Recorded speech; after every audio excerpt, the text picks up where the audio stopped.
Hello everyone. तो इस video में हम देखेंगे अपनी रिएक्ट जेएस की प्लेलिस्ट में कि हम कैसे एक पिछली वीडियो में हमने देखा था कि फंक्शनल कंपोनेंट बनाया था हमने एक कंपोनेंट जो फंक्शनल था, जो फंक्शन बेस्ड था, जो हमने देखा था कि वो इस तरह से बनता है।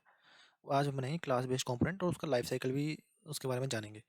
तो मेनली जो होता है क्लास कंपोनेंट में सबसे पहले तो हमें कंपोनेंट क्रिएट करना पड़ेगा क्लास कंपोनेंट के लिए। तो कुछ नहीं है, सिंपल है, एक कंपोनेंट क्रिएट कर दो। क्लास कंपोनेंट के नाम से कर देता हूँ, एग्जाम्पल नेम है ये, आप अपना नाम भी दे सकते हैं। ठीक है, ये हो गया हमारा क्लास कंपोनेंट। आपको एक तो रिएक्ट इंपोर्ट करना पड़ेगा हमें, ठीक है। एक हमें कंपोनेंट भी इंपोर्ट करना है, क्लास बेस्ड कंपोनेंट है ये, तो कंपोनेंट करके भी हमें इंपोर्ट करना पड़ेगा।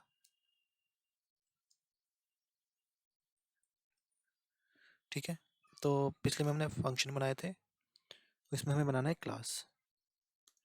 इसका नाम रख देते हैं क्लास कंपोनेंट रख देते हैं नाम। इसको एक्सटेंड कराना होता है हमें कंपोनेंट क्लास जो हमने ऊपर बनाई है, मतलब इंपोर्ट करी है। ठीक है, अभी क्लास बेस्ड तो क्लास बेस्ड में होते हैं कंस्ट्रक्टर्स होते हैं, जो हमने नॉर्मल ओप्स कॉन्सेप्ट है, जो कंस्ट्रक्टर होते हैं क्लास बेस्ड में, तो यहाँ पे भी होंगे वो। ठीक है, और एक होता है हमारा सुपर। सुपर के कीवर्ड का मतलब ये होता है कि अगर हम पेरेंट्स के कंस्ट्रक्टर में कॉल करना हो तो हम वो सुपर कीवर्ड की मदद से करते हैं। ठीक है, और हमारा ये हो गया क्लास हो गया हमारा, और एक सुपर हो गया, कंस्ट्रक्टर बन गया है। अब आपने देखो क्या होती है लाइफ साइकिल। तो लाइफ साइकिल में ना इसके तीन स्टेट होते हैं, एक होता है component did mount, component will mount, और एक होता है कंपोनेंट डिड माउंट, एक होता है component will unmount. Will unmount मतलब जब हमारा जो कंपोनेंट है वो डिस्ट्रॉय होने वाला हो या उसकी मेमोरी रिलीज होने वाली हो। और एक होता है कंपोनेंट डिड अपडेट। ये तीन लाइफ साइकिल होते हैं हमारे मेजर, जो हमारे इसमें होते हैं, क्या बोलते हैं, क्लास बेस्ड कंपोनेंट में। और ये हमारे कॉल होते हैं अपने हिसाब से। कंपोनेंट डिड माउंट तब कॉल होता है जब हमारा कंपोनेंट एक रेंडर किया जाता है हमारे व्यू पर।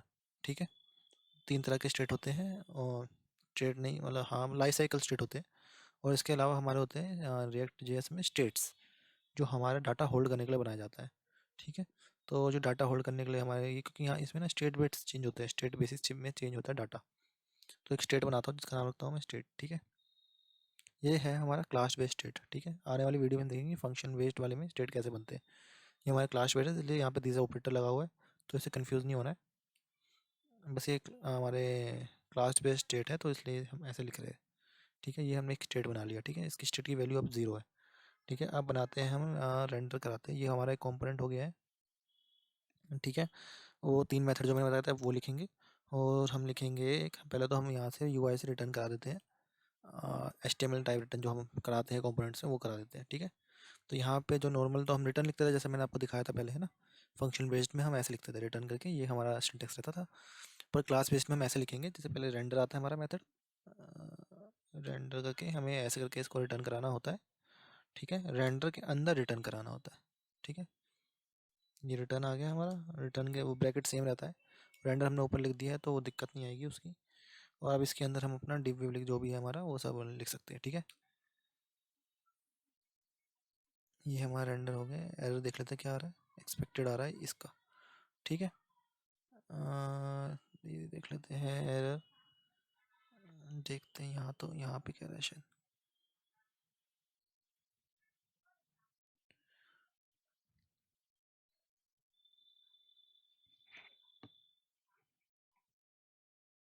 अच्छा, मैंने एक गलती कर दी, जैसे कि ये ना हमें इसके अंदर डालना था, क्लास के अंदर। क्लास के अंदर नहीं था इसलिए एरर दे रहा था। ठीक है, अब ठीक है ना, अब नहीं आ रहा एरर। तो आप कुछ भी रिटर्न कराते हैं, पहले तो हम सिंपल रिटर्न करा देते हैं, अपना कुछ भी नाम कराते हैं कि पहले चल रहा है कि नहीं चल रहा वो चेक कर लेते हैं। ठीक है, ऐसे कर देता हूँ, बड़ा नाम आता है ना। ठीक है, ये हमारा हो गया। फिर वही लास्ट में तो वही अपनी सेम लाइन होती है, export default. Default class component है ना ये। ठीक है, ये प्रिंट हो जाना चाहिए अभी हमारा। नॉर्मली अगर सब चल रहा है तो सिंपल ऐप डॉट जेएस में जाते हैं, इसको इंपोर्ट मार लेते हैं।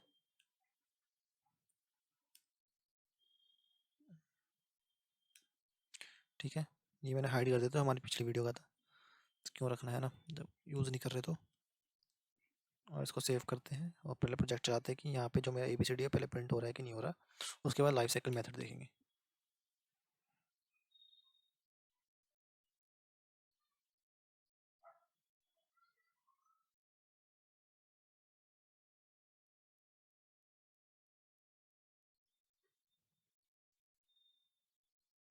तो ए बी सी डी आया नहीं शायद, देखते हैं क्यों नहीं आया।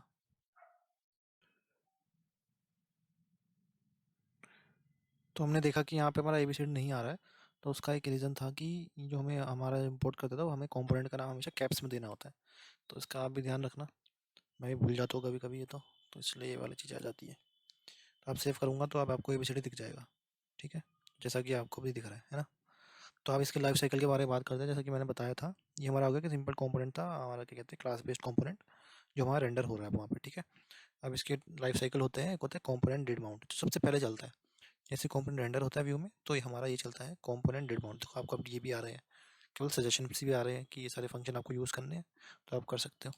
तो ये सिंपल इसलिए होता है, ठीक है, कि इसलिए होता है ये वाली चीज़ें कि हम कुछ चेंजेस कराना चाहते हैं इसके रेंडर से पहले, तो उस केस में हम ये सब सारी चीज़ें यूज़ कर सकते हैं फंक्शंस, ठीक है। उन केसेस में हम ये सब यूज़ करते हैं। तो हमें प्रिंट करना, तो कंपोनेंट इज माउंटेड ही लिख देता है सीधा, को फालतू में इतना लंबा लिखा है ना। ये हो गया कंपोनेंट माउंट, ठीक है।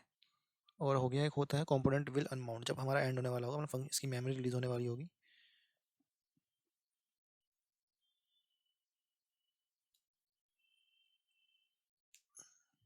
ठीक है।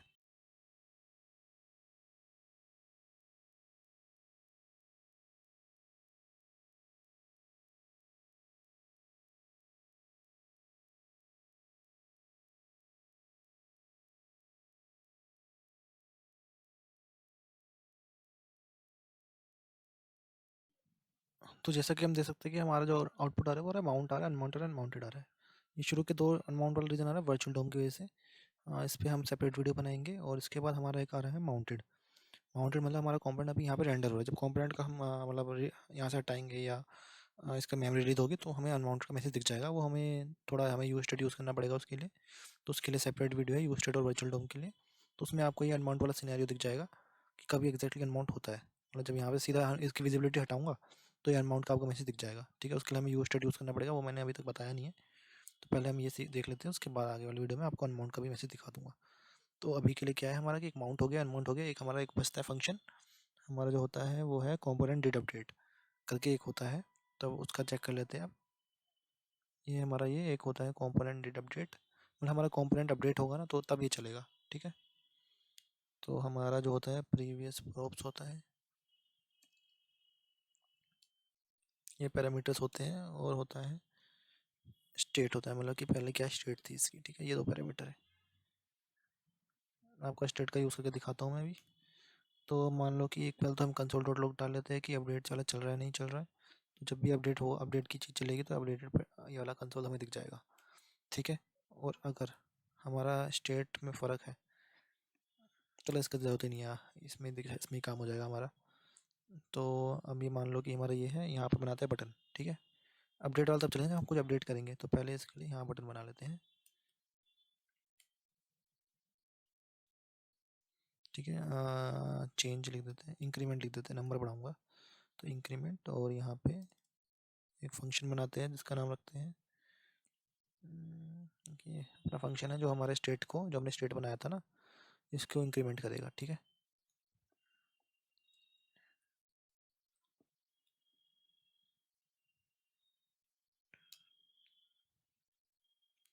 तो स्टेट था हमारा ऊपर, तो सेट स्टेट से आता है, सेट स्टेट लिखना पड़ता है। फंक्शन होता है जिससे हम कोई भी वैल्यू सेट कर सकते हैं हमारे स्टेट के अंदर, ठीक है। यहाँ पे आएगा, ये पहले की स्टेट इसकी क्या थी, उसमें हम, ठीक है, काउंट, ये हमारा काउंट है, इसमें प्लस करना है हमें, ठीक है। प्रीवियस स्टेट में कुछ नहीं करना, previous state dot count, count आ जा, हाँ ये रहा, +1, ठीक है। सिंपल हमें ये करना है और कुछ नहीं करना। ये हमारा फंक्शन हो गया। अब हमें बस ये हमारा ऑन क्लिक एट्रीब्यूट होता है हमारे बटन्स के अंदर, वो कॉल कर देना, ठीक है। इसमें हमारा हैंडल इंक्रीमेंट करके दिस के साथ आएगा, ठीक है। फंक्शन क्लास बेस्ड है तो इसलिए दिस यूज़ हो रहा है। ये तो फंक्शन बेस्ड में हम ये दिस यूज़ नहीं करेंगे। और यहाँ पे अपना एक S3 लगा लेते हैं, S3 लगा लिया। और यहाँ पे हम लगा लेते हैं दिस डॉट स्टेट को हम, हमारा जो है ना स्टेट बनाया था हमने, डॉट स्टेट डॉट काउंट, ये जो स्टेट बनाया था उसको हम प्रिंट करा लेते हैं, ठीक है। ये रहा हमारा स्टेट। तो ये हो गया, यहाँ पे ये बटन हो गया। अब जो होगा हमारा ये कोलन से जब भी ये हमारा कंपोनेंट अपडेट होता है, कंपोनेंट के अंदर ही है ना ये S3, तो ये जब भी अपडेट होगी इसकी वैल्यू तो हमारा ये चीज़ चलना चाहिए। ठीक है, तो पेस्ट करते हैं पहले, तो एरर नहीं आया है, ये हमारा बटन आ गया। तो देखते रहना यहाँ पे माउंट पे है। ठीक है, इंक्रीमेंट करते हैं, तो जैसे इंक्रीमेंट किया अपडेटेड वाला बार बार कॉल हो रहा है ना, यहाँ पे आपको दिख रहा होगा। तो ऐसे ही ये लाइफ साइकिल चलती है हमारे क्लास बेस्ड कंपोनेंट्स में। तो यही 3 मेजर होते हैं, इसके अलावा छोटे-छोटे और होते हैं, वो उसके लिए कभी सेपरेट वीडियो बनाएंगे। बाकी मेजर 3 यही होते हैं कि component will unmount, component did update, component did mount. तो मेन 3 होता है। आपको ये कंपोनेंट विल अनमाउंट वाला मैं अगले या उसके अगली वीडियो में आ जाएगा, जब मैं आपको स्टेट के बारे में बता रहा हूँ, अलग-अलग स्टेट जो हम यूज़ करते हैं, तो उस केस में आपको दिख जाएगा इसका एग्जांपल। तो इस वीडियो में इतना ही। तो मिलते हैं आगे वीडियो में।